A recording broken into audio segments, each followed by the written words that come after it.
your presenter today. I've been in the industry for 30 plus years in analysis, measurement, control, and I've been with SICK for 4.5 years and currently in the role of market product manager for the GBCO3 group, which is our analyzer division. I also have some assistants today. I have a panel of experts that I've brought along. I have 2 application engineers, John Chitty and Nat Deggs, and then I've got our Power Sales Initiative leader, Mr. Phil Zaskowski. A couple of housekeeping issues to let you know that this session will be recorded for future use and will be distributed to the people who've registered. And you can feel free to share this with your friends and relatives and coworkers that couldn't make the presentation today. Also, I would like for you to utilize the Q&A session buttons, the chat buttons. If you have questions, just go ahead and write those in. Don't want you to forget them. We'll have a 10-minute Q&A at the end of the presentation.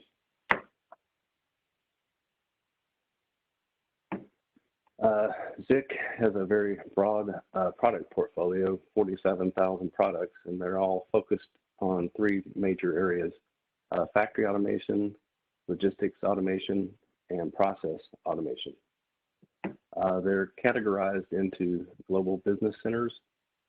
From the left to right, the presence detection, we have a line of laser products that measure distances from micron to miles, proximity sensors, and then from left to right, the industrial safety. You have light curtains shown there in the yellow that will protect workers in a factory environment from other equipment to keep them safe.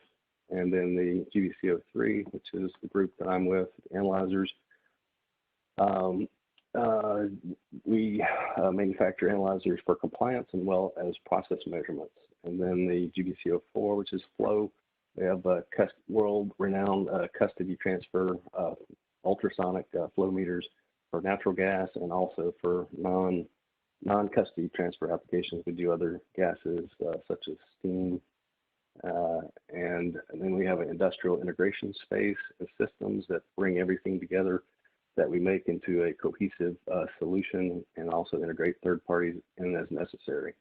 Then we have the motion control, which is encoders, linear motion, rotary motion, inclinometers.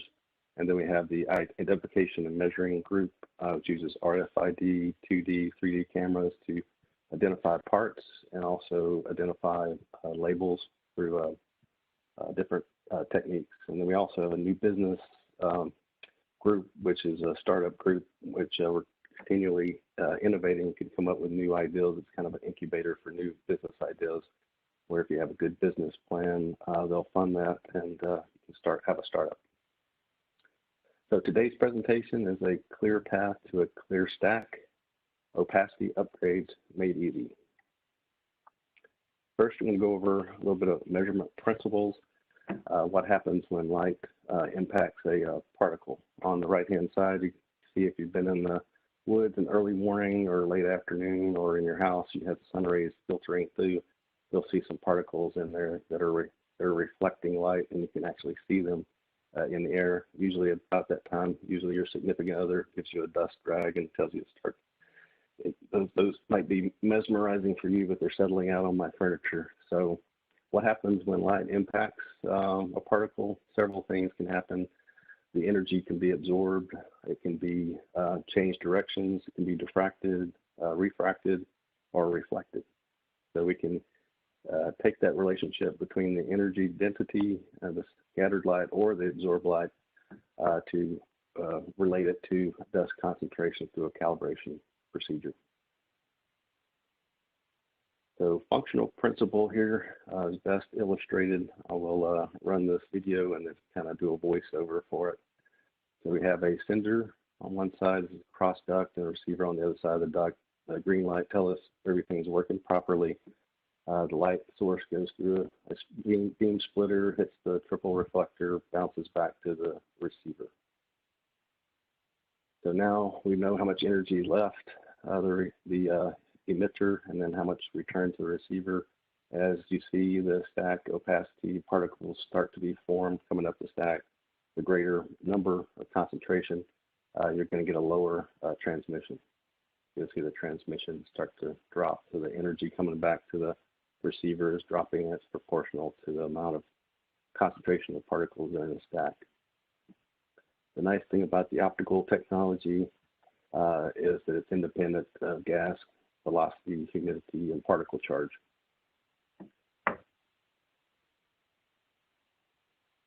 So the EPRI in-person conference was canceled this year, but we had an opportunity to present at the eSIMS EPRI presentation. And Agora Environmental Consulting had a chart that they put up, and they had done a study of all these different types of analysis. And I think we're going to have a polling question here on this particular slide. If you wouldn't mind answering that polling question to tell us how old your devices are, and submit that. So just a note here, ZIC has analyzers to make each one of these measurements. Today, the focus of our presentation was opacity. And I thought, by adding these up, usually the average life of the analyzers, averages around 10 years. And now we've got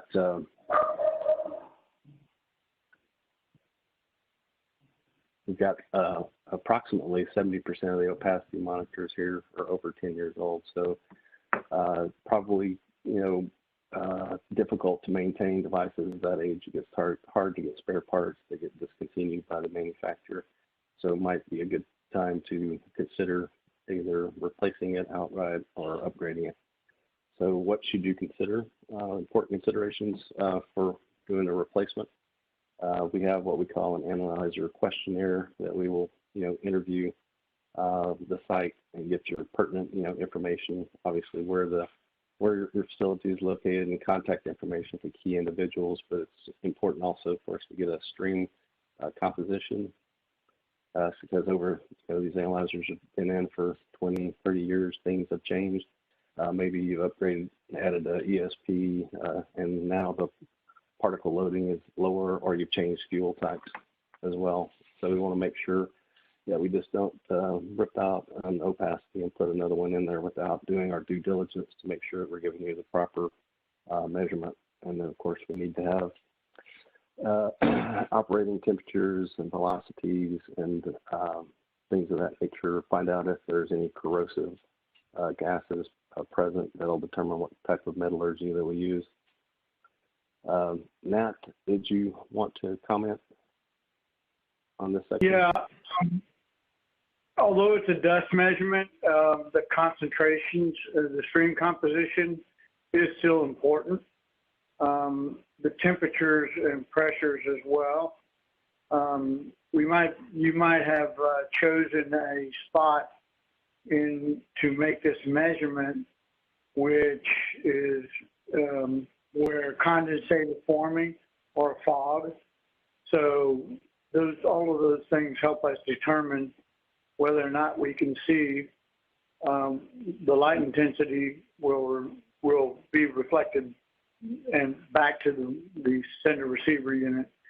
So fill out the AQ, application questionnaire, as best you can, even though it may seem that some of the questions are not really relevant, that they really are. So. Thanks, Matt.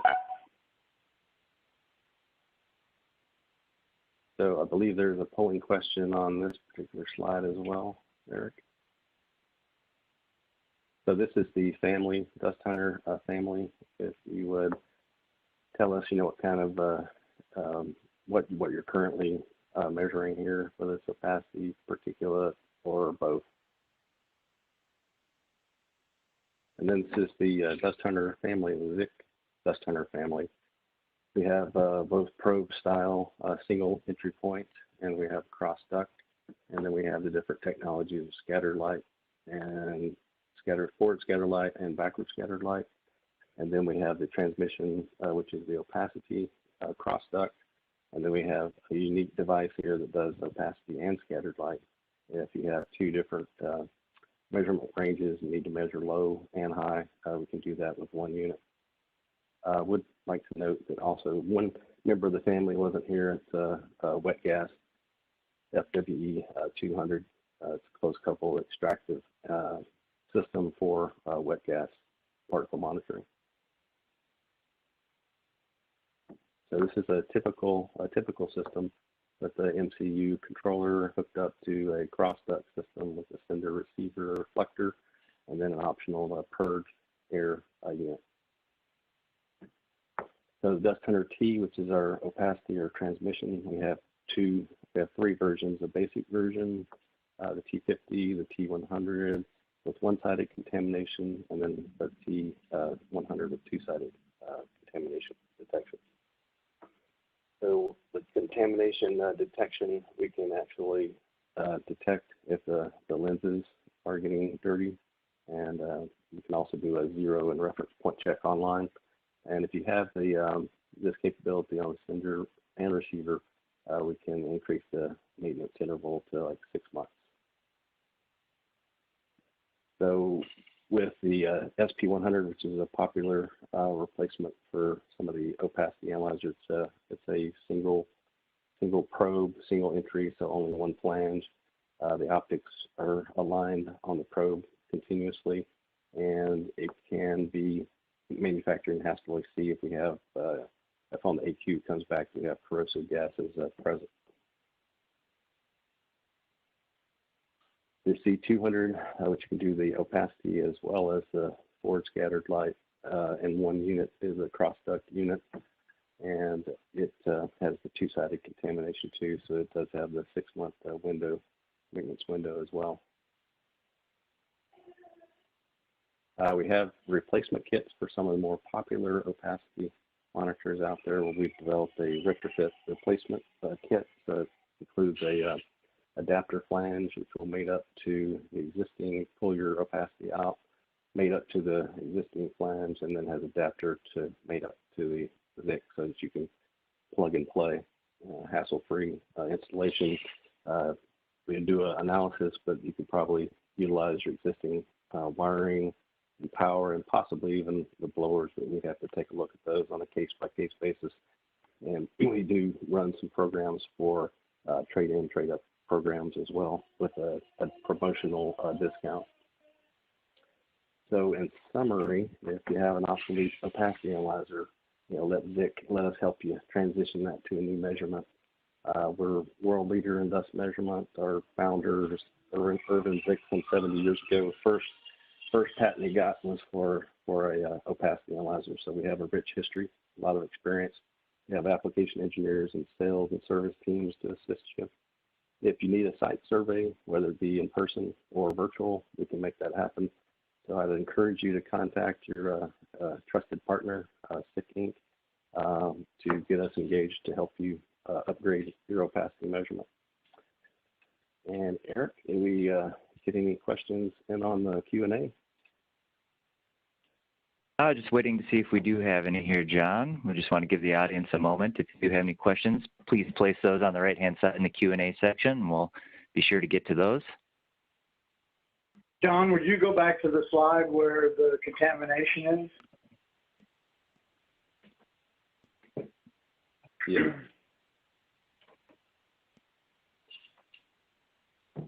Is that the one you wanted, Matt? Yeah, go ahead and give me all three. So I wanted to mention that some of the other brands do a contamination measurement to see how contaminated, how much dust is blocking the light. However, they only do the contamination measurement or check on one side. They assume that the reflector side has equal amounts of contamination, when that may not be the case. And we can do the contamination check on both sides. So Matt, what would be the implications of not being able to detect it on both sides? Well, you're going to have less maintenance, because it's really not as contaminated as it seems to be.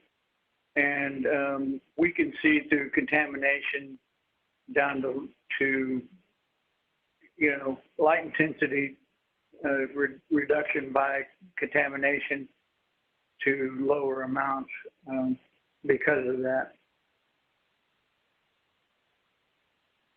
Hey, John, we've had I'm sorry, I don't know if I stepped over you there, Nat, but we have had a few questions come in. Please. All right, the first here is, please provide applications or industries where these are typically deployed. You also mentioned wet gas application. Can Dust Hunter quantify the wetness?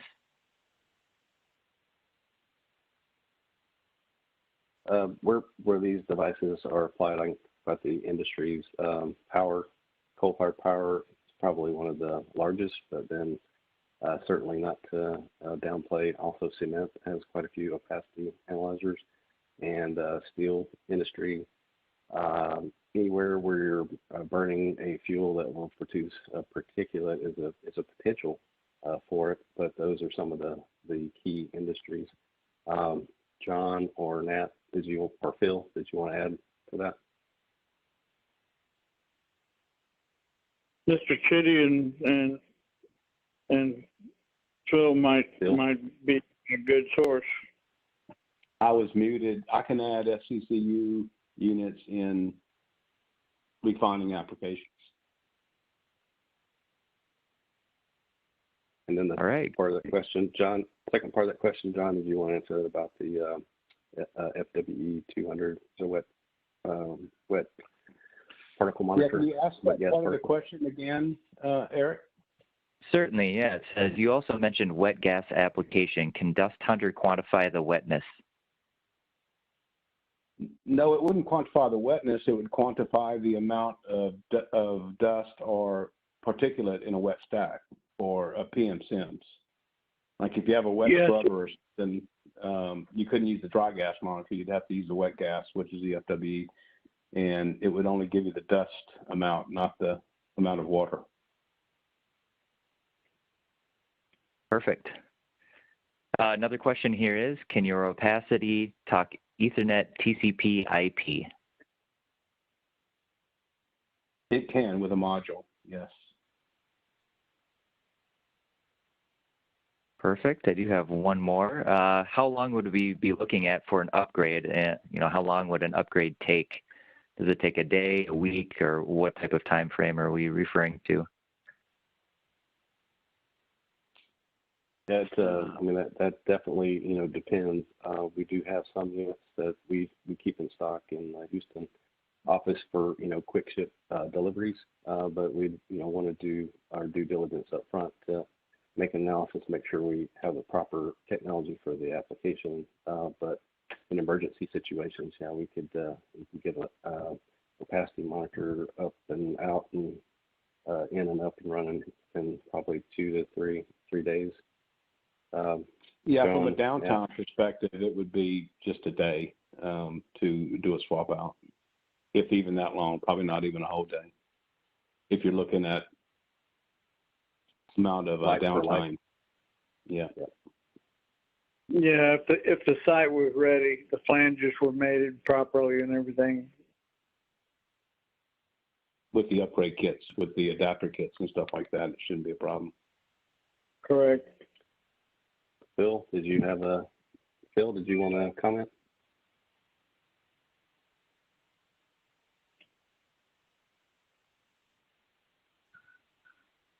Well, it looks like that's all the questions that we have, gentlemen.